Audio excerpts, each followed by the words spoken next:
So here's how I keep my GoHighLevel SaaS customers paying me for years. Just so you know, I have about 180 active GoHighLevel SaaS customers. With Review Harvest, my company here will be just help them get Google reviews. You can see just to show it's the truth, you can check out my Stripe account, $23,000 this month so far. Still got a couple of days left, and that's all just from Google reviews. Wow. And you can see, here's me up on stage with the founders receiving my SaaSpreneur Award for having over 100 active clients. You can see this was last month. It's a very simple business. I help people get Google reviews. So here's what we're going to cover. Number one, not requiring them to log in and making sure they don't have to use anything in HighLevel to run their business. Number two, forcing them to do everything through HighLevel and getting them in, which is a lot harder to sell, but a lot stickier. Number three, we're going to talk about results, and kind of both sides of the coin there. Number four, we're going to talk about setting proper expectations. Number five, we're talking about billing less frequently and then upselling upon a win. Number six, we're going to talk about being reliable and doing what you say you will. Number seven, we're going to talk about proactive support, how to do that and what that means. And then eight, we're going to talk about what to do when they want to cancel. And there's some hacks here that allow me to keep clients for years longer than they would have after they've canceled. So number one, not requiring them to log in or change anything about their business. A lot of times I see people trying to sell HighLevel and they're trying to sell it as a replacement CRM, right? They're trying to get this business owner to replace their current CRM and use everything in HighLevel. Well, that's a really, really hard thing to sell because you basically need to get them to change everything they do. The next step, we're going to talk about the benefits of that, but you have to get them to train their team on how to use a calendar. We need to get them to train their team on how to send invoices.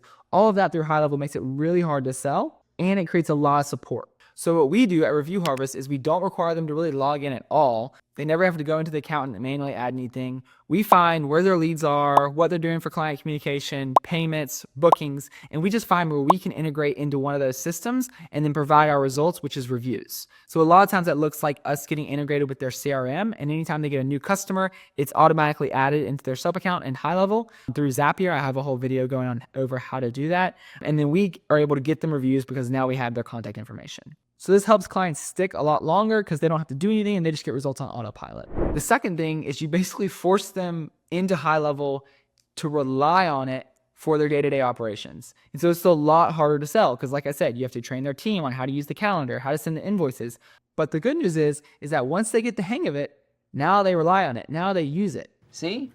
That's what we're talking about. Did you hear that, Dwight? And so if you can configure it in a way where it's user-friendly for them and they're able to get results and they're able to figure out how to train their team on it and they're able to use it themselves, then it becomes very sticky. When I first started selling HighLevel, one of the things I was doing was basically just automating a lot of their manual process, like appointment booking reminders, adding information to spreadsheets, automatically sending invoices, just stuff like that. And I still have those clients like 2.5 years later because they were doing all that stuff manually, and now I just showed them how to use HighLevel, and now they use my version of it and pay me monthly for it. And that can work. It's just a totally different business model than what I do for reviews because that opens up the door for a lot of support, especially in the beginning. And then if something breaks and their business relies on it to operate and collect money, then you're in between them and money, and that's a lot different expectations. It can be a lot more stressful. Either one of these can work, not requiring them to log in at all and just getting integrated and then making them use everything inside of HighLevel and actually get integrated and use it for their day-to-day operations. Both of those can work. Where I find a lot of people get stuck is they're doing something in the middle where they're kind of having to use HighLevel but not having to use it every day. And then they get stuck in this spot where they don't really use it enough to learn how to use it. And every time they do use it, they ask you questions about it and it can just be hard. And so either one can work. Just figure out which one you're going for and make sure you build support and operations and expectations around that. Number three, results. And so there's kind of two sides of results. It's actually getting them results, and then it's communicating those results to them. And so something that I think Instacart or Walmart shopping app does really well is anytime I go to order groceries on Walmart for them to be delivered, it shows me how much money I've saved from using the Walmart delivery app with their prices and all that stuff. And so I'm constantly being reminded of why this is an awesome app or thing to use. And so we need to do the same thing. Luckily for us with reviews, when we get our clients reviews, Google Business Profile is emailing them pretty much every time they get a review. We email them pretty much every time they get a review. So they have a good gauge as to whether results are coming in or not. But let's say you're just saving them time. A lot of times people will forget how much time you're saving them. So having some sort of dashboard or report that you can send to them and say, hey, here's all the actions we did. Here's how much time we saved you this week or this month. And then same thing with leads and bookings. Like if you're getting leads and you're trying to work the leads and turn them into bookings for them, you need to let them know, hey, we've got you this many leads, this many qualified leads, this many were qualified bookings, this many showed. So you can constantly remember why they're paying you. Wow, that's cool. Because a lot of times these local business owners think they're getting scammed, but a lot of it's just a communication gap where they don't understand all the things that the marketing company is doing on the back end to try and get them results, and we just don't do a good job communicating it. But most of the local business owners that think they're getting scammed, that mainly comes from setting expectations, which we'll cover here shortly. Number 4 here is setting proper expectations. This is what I was talking about when it comes to making sure the client isn't frustrated with you. If you get on the sales call and you're promising them the world and $1 million, then it doesn't matter what you deliver them. If you can deliver them the whole entire world, and the first thing they'll say is, hey, where is that $1 million? And so you set their expectations up here, you provided this, and even though you got them a great result of the whole entire world, you also told them you were getting $1 million. And so they're like, what the heck? And so when we're setting expectations on demo calls or sales calls, we try to set those very low so that we know we can hit them every time. And we'll also give a range. So instead of that, yeah, we're going to guarantee you get you 100 reviews. We'll be like, hey, we can get 5 to 15% of your customer list to give you a review. And when you do it that way, I'll have some clients that only get 30 reviews, and I'm kind of like, oh man, I feel like we could have done better there. But they're stoked. And then I go back and watch the sales call, and it's because I told them we could only get them probably 20 or 30 reviews. And they're like, you got me exactly what you said you're going to do. Thank you so much. And so when you're on that sales call, it's so easy to overpromise to try and get that card information. But the longer you do it, the more you realize that that's not worth it. It's going to come back to bite you unless you really can fulfill those crazy expectations you're setting. Number 5 is billing less frequently and then upselling to annual upon a win.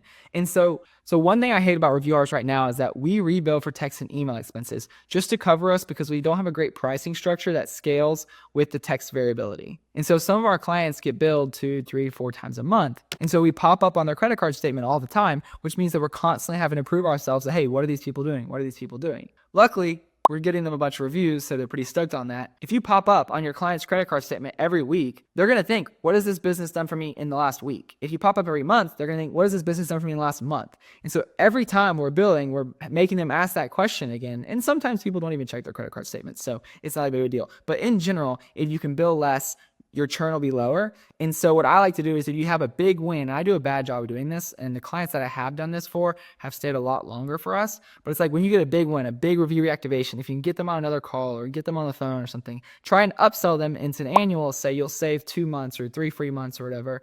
And they'll be like, oh yeah, it makes sense. If you can keep doing what you're doing for me right now, it's been so awesome. I'm more than willing to save some money here. And then you can get them to swipe the card for the annual plan, which is going to give you a bunch of cash up front and in general makes clients last longer. And then when you sell for the annual plan, you pop up a lot less on the credit card statement, so you don't have to be justified every single week or every single month. Number 6, being reliable, actually doing what you say you'll do. So when I was first getting started, I was bad about this because I would say I was going to do something and then I'd just forget in my list of tasks to do. And the thing is, it's kind of sneaky because a lot of times just missing one email or missing one thing you said you're going to do doesn't result in them canceling right away.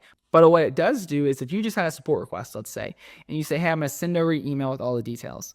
And then 7 days later, you never sent over that email, the client's going to think, oh, I never got that email. And boom, you just lost a little point of goodwill. And eventually those things add up. And so they're sneaky because they don't result in a cancellation right away. But over time, they lose trust in your business and they lose trust that you will do what you say you're going to do. And the alternative of that is that if you say you're going to do something, you do it right away, and you do that 100 times, they start to really trust that if you tell them you're doing something, you're going to do it. Do it! And so one thing that's helped me to be better about this is that if I say I'm going to do something, I do it right away, or I'll pull it up right away, or I'll write it down just to make sure it doesn't slip through the cracks. So like if I'm on a call and I tell them I'm going to send them an email, I go ahead and pull up Gmail and start crafting the email. I don't have to write the whole thing out, so I'm not paying attention to them, but at least have it crafted there. So next time I go on my email, I'm like, oh shoot, I need to send this. Number 7, proactive support. This is a good one to absolutely blow your clients away and make them really, really trust you.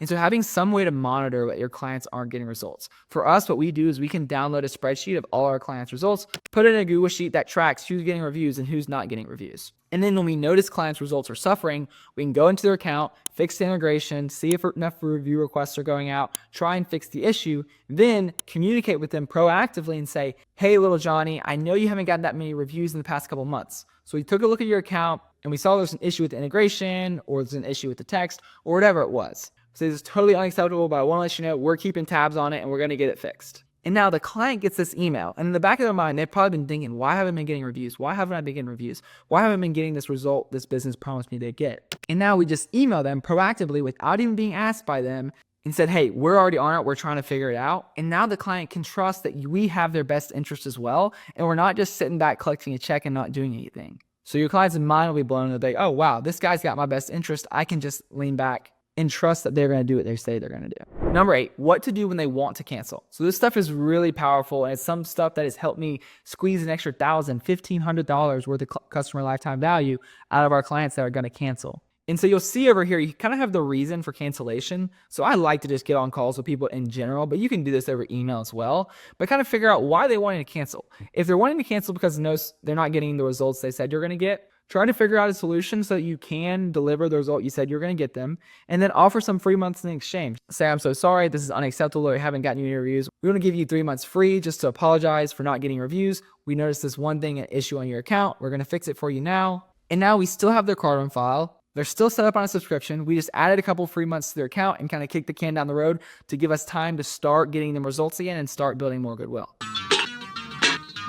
Another thing is offer to do pay on results only. And so we've had clients cancel and say, hey, I'm just not really happy with the amount of reviews we're getting. And say, hey, I totally get it. What if we just switch to pay per review only? So everything will stay live.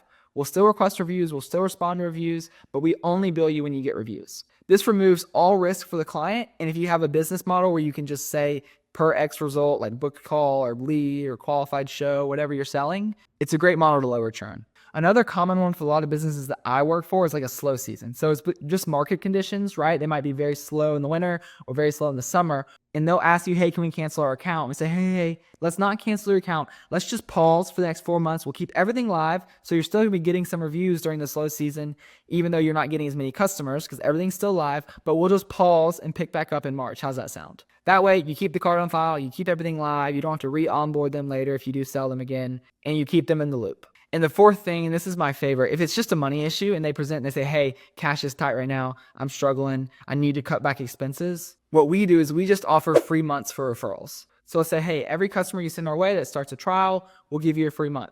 Or if they need free trials like right away, we'll say, hey, make a post in the Facebook group, give us a video testimonial, we'll give you 2 free months. I don't blame you. Damn good deal. I had a client come to me about 7 months ago. It was like, hey, cash is super tight right now. I don't want to get billed again. What can we do? She posted about me in the Facebook group. She sent me 10 referrals. She ended up getting like 4 or 5 free months because not all those people converted. And she just picked up and now she's paying again. And so that's a person that would have just churned and probably would have never talked to us ever again and never would have followed up and never responded to our follow-up emails if we were asking her to hop on board again. But instead, we kept her in the loop, we kept her in the system, we kept everything live, and now she's still paying us to this day. So those are the 8 ways I keep my GoHighLevel SaaS customers paying us for years. If you made it this far, you might be interested in starting your own GoHighLevel SaaS and helping local business owners get Google reviews or something like that. Well, the good news is that I have a school community, the HighLevel House for all of my HighLevel affiliates. So if you sign up with my link down below in the description, or you upgrade your plan with my link, or you just sign up directly to the school link down below if you're already on the $497 plan at HighLevel. But I've got over 450 people in here just helping local business owners get Google reviews. And now you might think, oh, it's saturated. Oh my gosh. Well, there's like 50 million or 100 million businesses all across the world that need this service. So no, the 450 of us cannot service all those people. And what we're able to do is we're able to learn from each other so much quicker because everybody's testing, everybody's sharing, and it's a really engaged community. I'm shocked by how engaged it is. It's like top 300 on school. And so when you sign up with my affiliate link, you'll get access to my classroom where we have all the trainings, the snapshots, the onboarding calls, the coaching calls, how we get clients, how we sell clients, how we set up the onboarding checklist. Everything's in here. And you'll also get access to up to 3 weekly coaching calls with myself. So depending on what level of high level you're on, you'll get access to more or less. Also have a bunch of awesome new bonuses coming out, like this website template, custom graphics that I send to you that you can edit with your logo, and so much more. So if you like this video and you want to see how I make over $22,000 per month helping local business owners get Google reviews, check this out.